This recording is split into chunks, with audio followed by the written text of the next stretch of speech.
Hello and welcome to my YouTube channel. Today's video is about My Little Pony Friendship is Magic Season 3.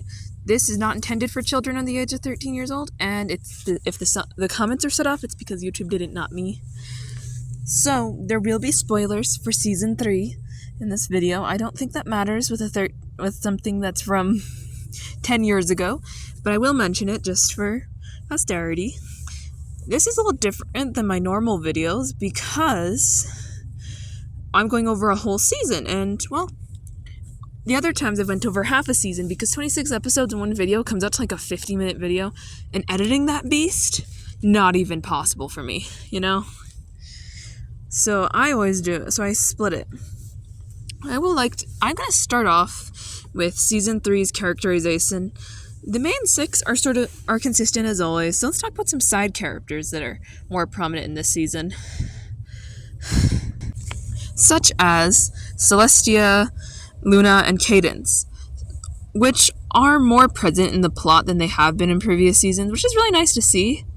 And I'd say that Zecora is a little more prominent as well, so she shows up in like 2 episodes. But for the most part, it's a short season, so going over characters, there's far less of them in general. But maybe I should move on to the voice acting. The voice acting is great.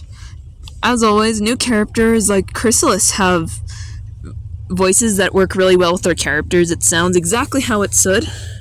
And everyone in general sounds pretty good, a little bit more refined on characters like Cadence in particular. And, I'd say Luna is more refined in her voice as well, actually. Because we see a little bit more of her here. Not as much, albeit. The world building is stronger in this season than any of the other seasons I've talked about thus far. Season 1 and 2 are pretty minimal at best. But Season 3 introduces new locations like the Crystal Empire, which is a great expansion to the world, with some new interesting lore that we don't really see as much. Plus, the inter-species communication is fine, although albeit it's probably because it's not many meaningful ones. The only one we see is the Changelings, which, a hive mind of evilness, which is kind of how it goes. I guess we should get into the animation. The animation is more experimental, and there's more dynamic movement that flows well, which it also uses some 3D elements, which look fine. The Timberwolves are what they choose to animate in 3D, and it looks like it matches the 2D world well enough. I'm not super into the 3D, but it works. I'm not gonna say it doesn't. I'd say that the lighting and shading have improved a little bit more since last season as well, which was on full display during the last 2 episodes of the season, which are pretty good. I think Magical Mystery Cure and then the episode right before it are pretty solid, I'd say. The music is the next category. The music is fantastic in this season. All the songs are catchy and memorable. The one about the Crystal Empire Fair is super fun. Really, I like how it is, where it's like, we'll save the crystal ponies with their history. I really have some nostalgia for that one, actually. The season opener has that. Midway through the season, we also get One Bad Apple from the song from One Bad Apple, and that's about Babseed. And that one's also pretty catchy. I'd say that it's more thematically purposeful, less just an earworm to be an earworm. Babseed, Babseed, what you gonna do? Is this really, that's a catchy one out of the group. All the other songs are great, but I'd say that the best of them are in Magical Mystery Cure. There's so many. There's Morning in Ponyville Simmers, Morning in Ponyville Signs, which the concept of this song is reprised at the very end of the episode with Morning in Equestria Simmers, which is really fun, and A Friend Indeed is pretty good, I'd say. And then the song for Coronation, for her becoming an alicorn ceremony in that weird sky world, is also great. That's actually my favorite of the group, next to Morning in Ponyville Simmers. That one's really nostalgic, and I hold a very deep down place in my heart for that. The first impressions. This is the first season where I can remember exactly how I felt about most of these episodes the first time I watched them. We had just gotten Netflix. I had watched most of these, most of the previous seasons with 1 or 2 episodes at a time on the hub at my aunt's house because I didn't have cable. So I had to catch them on rerun by chance when we were visiting. So I only remembered a few from then, like Pinkie Pie episodes mostly. But with this, it was really different. I had gotten to watch them all in their entirety, and I had been able to finally watch all of season 1 and 2 in order, which is something I'd never done before. But season 3, I was so hyped about, because like a week after we got Netflix, I heard it was going on there, and I was like, damn, I'm so hyped. The final episode is the one I remember the best from this time. I was sitting in my parents' room with my sister, and I made her watch it like 3 times because I loved the music so much, and I didn't have YouTube to rewatch it, so I just rewatched the episode 3 times in one day, as normal children do who are 8 years old. Yeah, it's definitely from a very special time in my life this season. But I think it's time to move into episode analysis now that we're done with the first part. The Crystal Empire Part 1, which is episode 1. The plot follows the Crystal Empire's return with King Sombra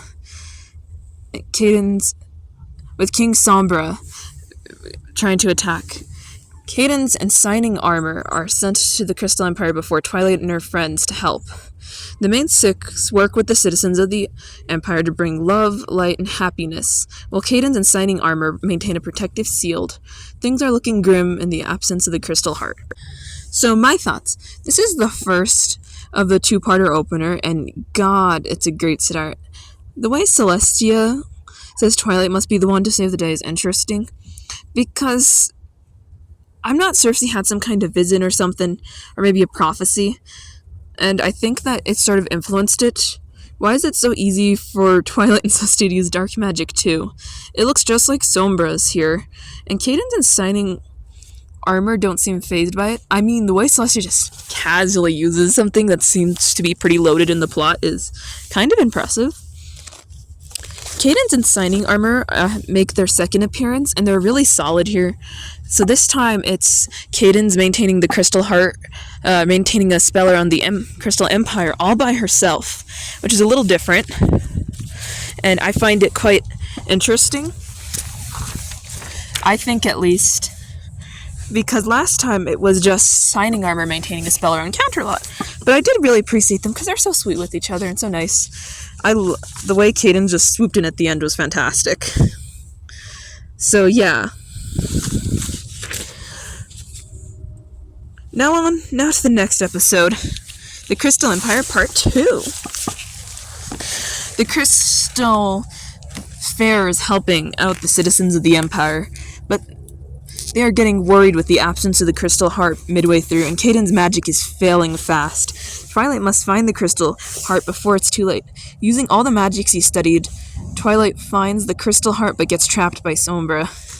Spike is told by Twilight to take the heart to Cadence, and the Empire is saved. Part 2 flows really well into the story of the first episode. It picks up right where it left off. So if you were to take away the end credits, it literally would just flow into one 40-minute chunk of episode that you would hardly notice a difference. That's how well it flows together, which I absolutely adore. That's the My Thoughts person. King Sombra is a definitely foreboding threat over the Empire. His personality isn't really developed here, which is probably for the better considering what happens in Season 9, where he becomes way less interesting and more annoying. Twilight's insecurity around failing tests makes this sense of tests make sense for her character, because this is a big deal, and she feels like she has to do it by herself because of what Celestia said. But I do like the fact that Spike helps out so much here, because he doesn't really get that many major roles in these early seasons. The song from the first version is reprised at the end of this episode from the first part. So it really wraps up this set of episodes so well. That's why it flows together so nicely. So now we're going to move into the next episode, Too Many Pinkie Pies, episode 3.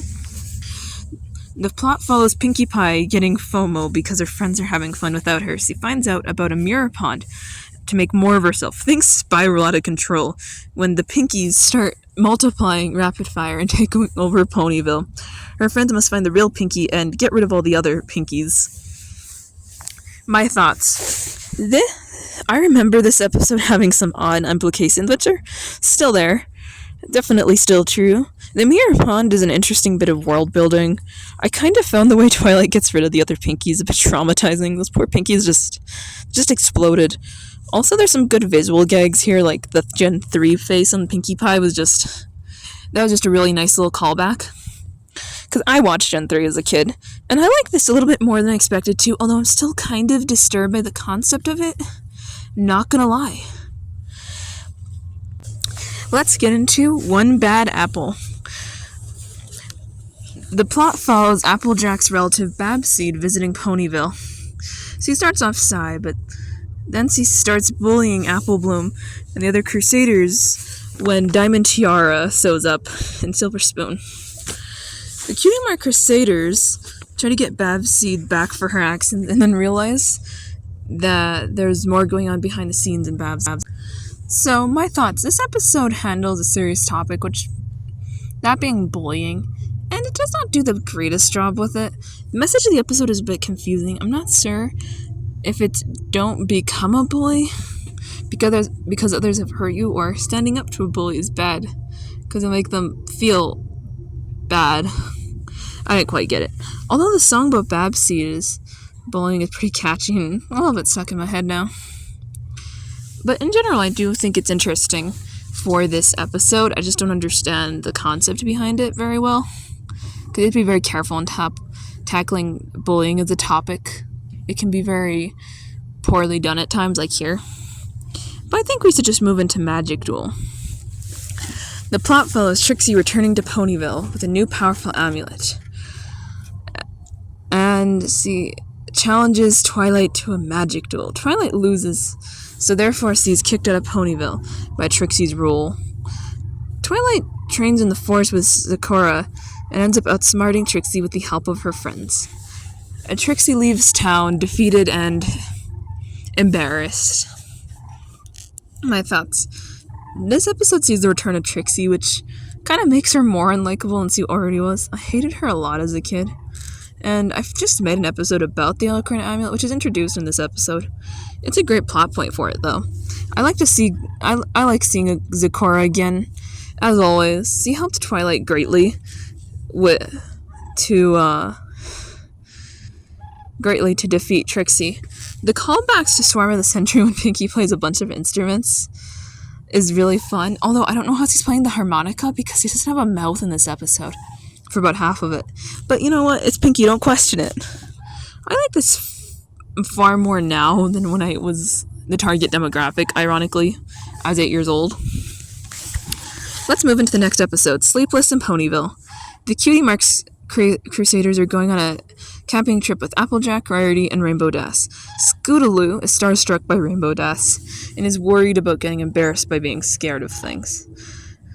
Scootaloo's dreams start stepping out of control and she loses sleep, and Luna eventually has to step in and help her understand that being afraid isn't bad. It's just a thing that's it's just like any other thing you can conquer or just live with. Also, the dark can be scary, but you know. My thoughts. This episode is a great outing for Princess Luna. She helps Scootaloo overcome her fears. Her fear of fear itself, it appears. And I would say that it's kind of a Halloween episode, but not so sure, because I think it's in between, really. But it's very entertaining. I love this episode as a little kid, and right now I still say it's one of the best of the season for sure. Wonderbolt's Academy. Rainbow Dash gets accepted into Wonderbolt's Academy for a one-week training camp where ponies learn to become Wonderbolts. Rainbow Dash meets Lightning Dust, a pony much like herself, but far crueler and cunning. Lightning Dust pushes her boundaries with everything, including Rainbow Dash getting her wing hurt. Rainbow Dash learns to stand up for herself and her friends when things start getting dangerous. My thoughts. This episode does a great job with Rainbow Dash. It highlights her element very well. Her giving up on the Wonderbolts, her lifelong dream because of their unsafe practices, is like a really great way of showing her loyalty to her friends and her dedication to safety here. And Lightning Dust was also a great foil to Rainbow Dash, showing how uncontrolled ambition, I had a better word in mind, but I forgot it, can be very dangerous. And Lightning Dust is another addition to the antagonist roster of ones that aren't quite villains, but I wouldn't quite say they're good guys either. So that's pretty neat. Just for sidekicks, I'm not sure where to place this episode. I found 3 different placings. This season's wildly out of order, but I'm going to get straight into the plot and just ignore that and pretend that it's whatever placing I found first when making the script. Just for sidekicks, plot follows Spike agreeing to watch the main 6 pets for gems. When he realizes he doesn't want to watch them, he tries to give his responsibility to the Cutie Mark Crusaders, but Angel Bunny sneaks onto the train that the main 6 are on. They're going to the Crystal Empire for the Equestria Games editions, and Spike must get all of the kids and animals home safely without the main 6 knowing that he lost anybody or did that. My thoughts. This episode is connected to the episode Games Ponies Play. Because it takes place at the same time, it's pretty abundantly clear. Although, I'm going to mention this, the animation here is janky. It's indescribably janky, actually. I cannot say why, it just seems slightly off. It kind of looks like Season 1 animation. And I'm not really sure why, but they're kind of weirdly stilted at times. Certain characters in particular. Also, Spike is a little bit unlikable here. I don't think it's that bad, but you could say it's a bit of a character assassination if you think too hard into it. So, the next episode is going to be Apple Family Reunion, Episode 9.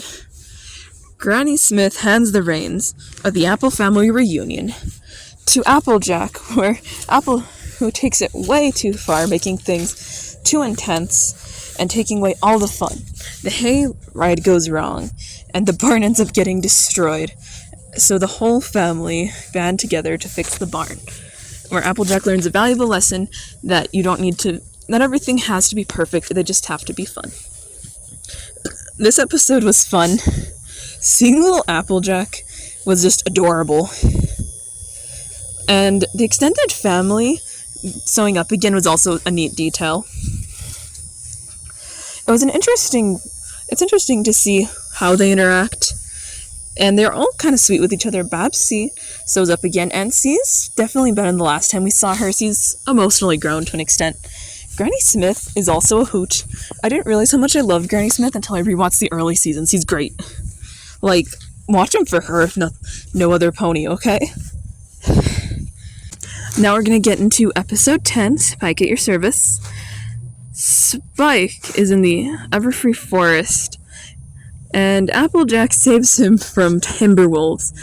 Spike now feels that he owes Applejack, so because of his self-made dragon code. Applejack does not want to take advantage of his generosity. So he tries to make things even by faking a Timberwolf attack when real Timberwolves show up, and Applejack actually gets stuck. Spike must save her, and they come to an understanding of the situation. My thoughts. This episode is a good Spike episode in some aspects. His character has some development here. I like seeing the Timberwolves as well. They're 3D animated, and it surprisingly blends pretty well with the Flash animation that's present. Applejack is really great here, too. The fact that she would not take advantage of Spike, even when all the other members of the main 6, like Rainbow Dash and Rarity, basically say they would, is really interesting. And I really appreciate that. She's not going to take advantage of a little kid. Because that's what Spike is, really. The very next episode is Keep Calm and Flutter On. They're out of order, this last part. I genuinely don't know what's in order except for the first and last episodes. So, episode 11 on my list here. Celestia is visiting Ponyville with an important mission.